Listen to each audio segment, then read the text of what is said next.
왜 굳이 이 책을 봐야 되죠? 저한테는 고급 정보가 되게 많이 들어와요. 경기가 참 안 좋아서요. 장사가 안 되면 경기 탓. 경기 탓. 취업이 안 돼도 경기 탓. 그래서 이 경기 탓이라는 말을 간단하대요. 대통령이 네. 3년 차가 됐을 때 왜요? 왜 그렇게 해야 되죠? 귀신같이 맞아떨어지더라고요. 네. 80억.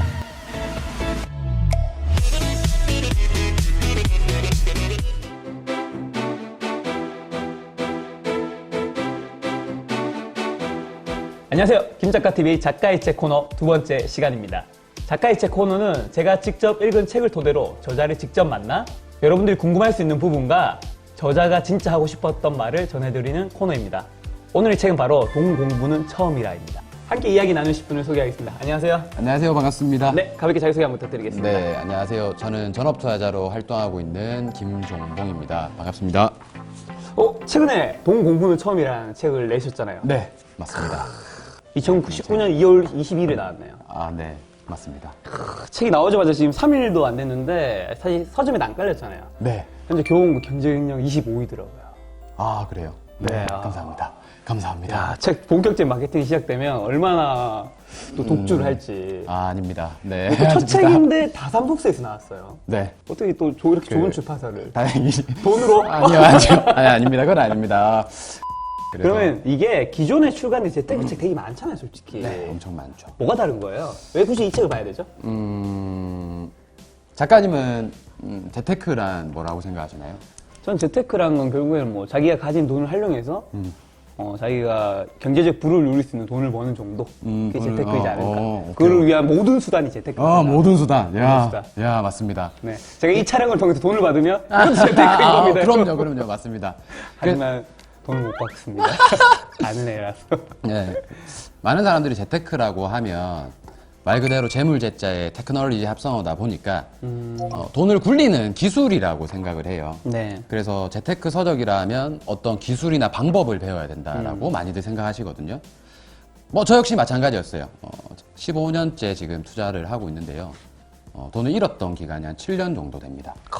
네. 근데 그 7년 동안 제가 했던 거는 네. 그런 기술을 배우러 다녔던 것 같아요. 그래서 서울, 대구, 부산, 뭐 광주, 심지어 그 템플스테이까지 가서 주식 투자는 신법이다. 야. 이런 마음에 그 템플스테이 가서 신법이라고. 네. 그 불교에 가서. 네, 주식 투자는 신법이다. 그렇게 전국의 사기꾼들을 다 만났던 것 같아요. 그래서 엄청난 돈을 썼고 네.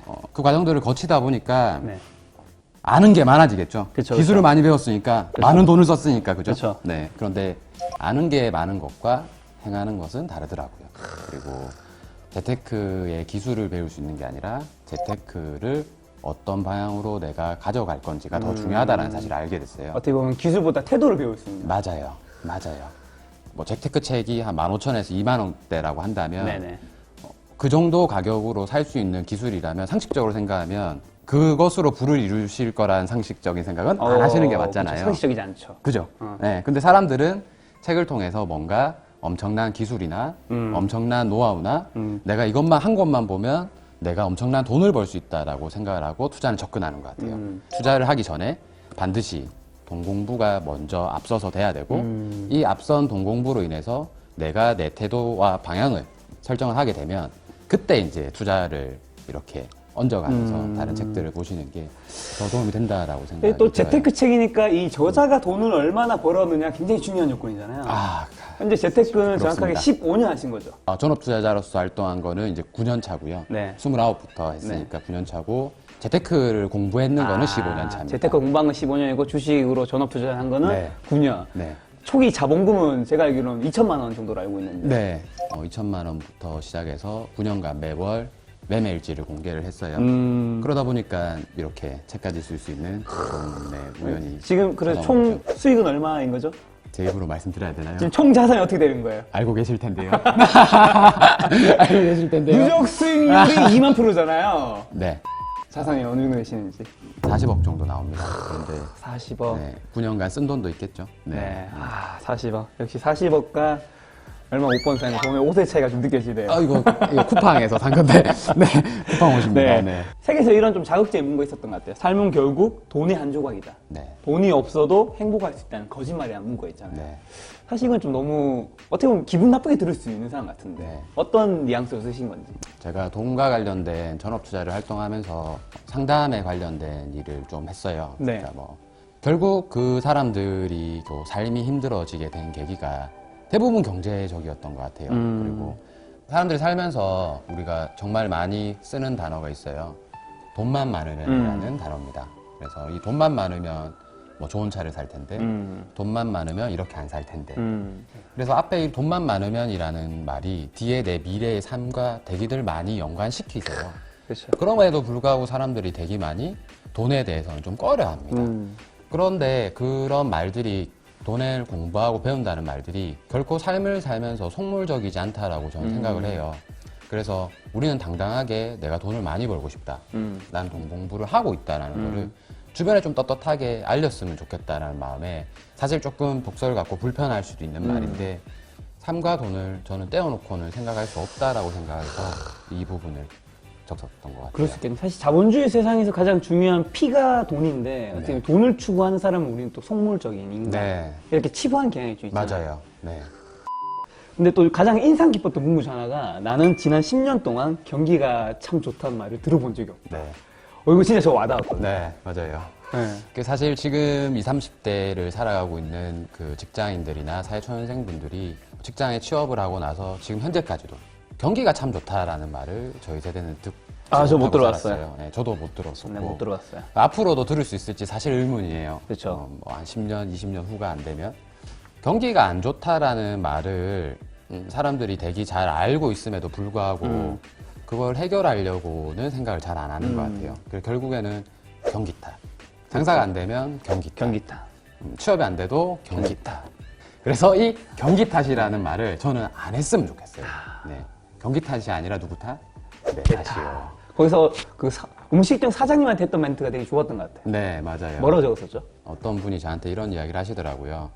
가게를 접어야 될 것 같습니다. 그래서 사장님 왜 그 가게를 접으시려고 하시나요? 라고 물어보니까 경기가 참 안 좋아서요 라고 말씀하시더라고요. 그래서 제가 사장님 경기 탓이라는 거는 저는 아닌 것 같아요. 왜냐하면 그분이 창업하신 지 5년 차쯤 되셨거든요.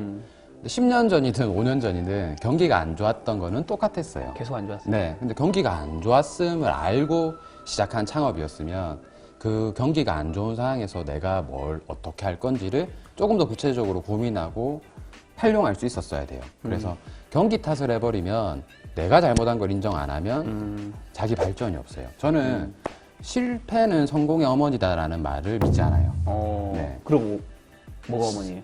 실패를 하고 네. 내가 실패를 인정했을 때 비로소 실패는 성공의 어머니다라고 생각하거든요. 근데 많은 사람들이 실패만 하면 된다라고 생각하는데 저는 아닌 것 같아요.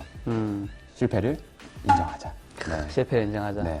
사실 저는 그 말이 되게 공감 같은 게 그분한테 어떻게 보면 쓴소리긴 하지만 그분이 처하는 앞으로 경기는 계속 안 좋을 테니까 맞아요. 그걸 바꿀 수는 없는 거잖아요. 맞아요. 그러면 어쨌든 근데 그 상황에서도 누군가 잘하고 있는 거잖아요. 네. 그래서 자기가 지금 이 상황을 돌파할 수 있는 그 액션 플랜을 뭘 가지고 있느냐 네, 맞아요. 훨씬 중요하지 않을까라는 생각을 작가님은- 했으면 왜 그래요? 작가님은 돈을 잘 버실 수 있을 것 같은 이런 느낌이 좀 드네요. 네, 점차 수익이 증대하고 있습니다. 네. 자, 그럼 파이프라인 얘기 나왔잖아요. 파이프라인. 네. 그러면 일단 일반 직장인들이 파이프라인을 만들 수 있는 좀 방법 하나 정도만 좀 얘기해 준다면. 직장 급여만 받고는 생활을 할 수 없다라고 사람들이 많이 인식을 하고 있어요. 지금은 다행히.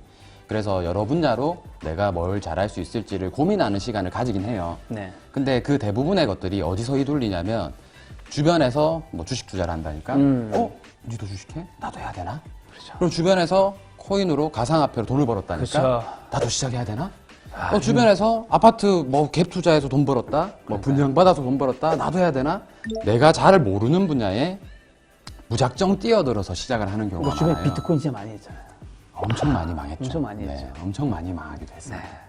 그래서 저는 그렇게 해서 수익을 내는 거는 잠깐의 수익은 낼 수 있다 봐요. 근데 그게 부로 이어지진 않아요.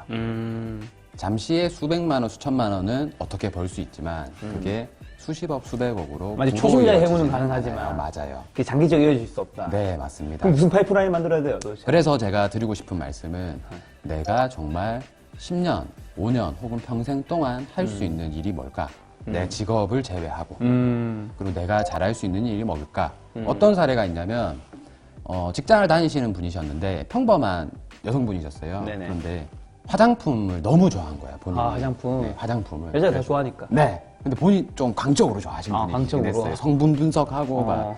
그래서 결국에는 이분이 그렇게 10년 넘어 화장품을 좋아하면서 블로그를 작성하다가 파워 블로그가 되고 오. 그걸로 협찬을 받기 시작하고 오. 그걸로 수익으로 창출하기 요즘 시작하더라고요. 괜찮아요. 요즘 네이버 좀 블로그 좀 많이 무너졌는데. 아, 여러분들 내가 지금 시작하려는 채널이 네. 혹시나 유행이 지났나? 어. 아, 내가 혹시나 뭔가 늦었나? 이런 생각하지 마세요. 왜냐하면 그렇게 하면 여러분 시작을 할 수 없어요. 그래서 내가 어떤 채널에서 하든지 시작부터 하시는 게 중요하다고 봐요. 그래서 네이버가 망하면 네. 그다음- 유튜브로 가면 되니까. 네, 유튜브로 오면 되고 네. 유튜브가 망하면 또 이분들이 그 다음 아, 그렇죠. 나를 찾는 사람이 되는 게 우선인 거지 채널 탓을 할 필요는 없는 것 같아요. 아, 알겠습니다. 그 10년이나 세월에서 느껴지는 게 이 책에서 어쨌든 저는 딱 크게 느껴진 한 단어라고 한다면 시간과 정성. 네, 맞아요.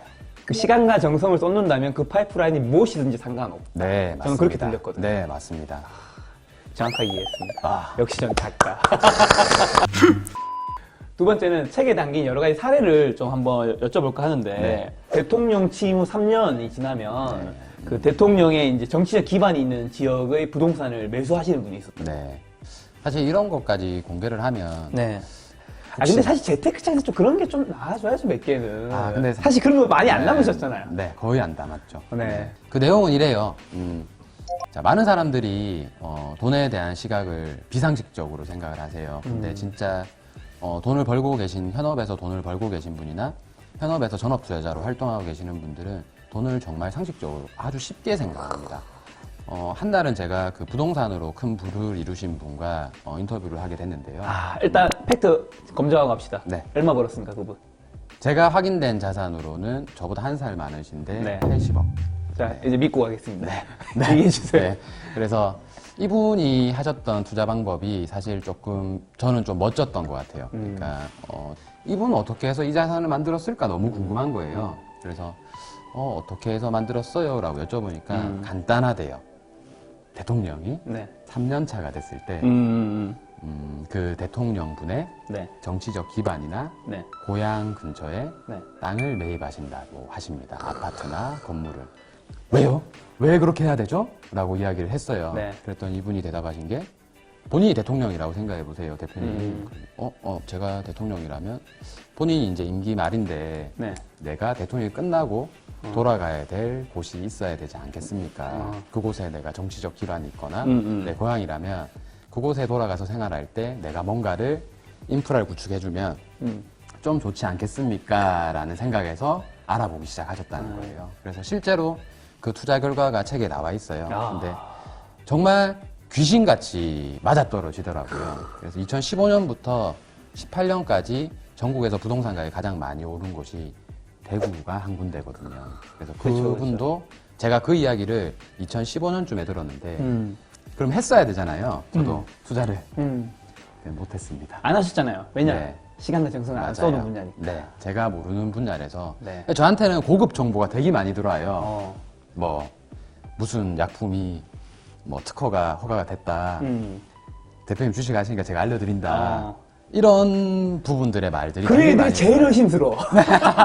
맞아요. 그거 왜 알려줘? 맞아요.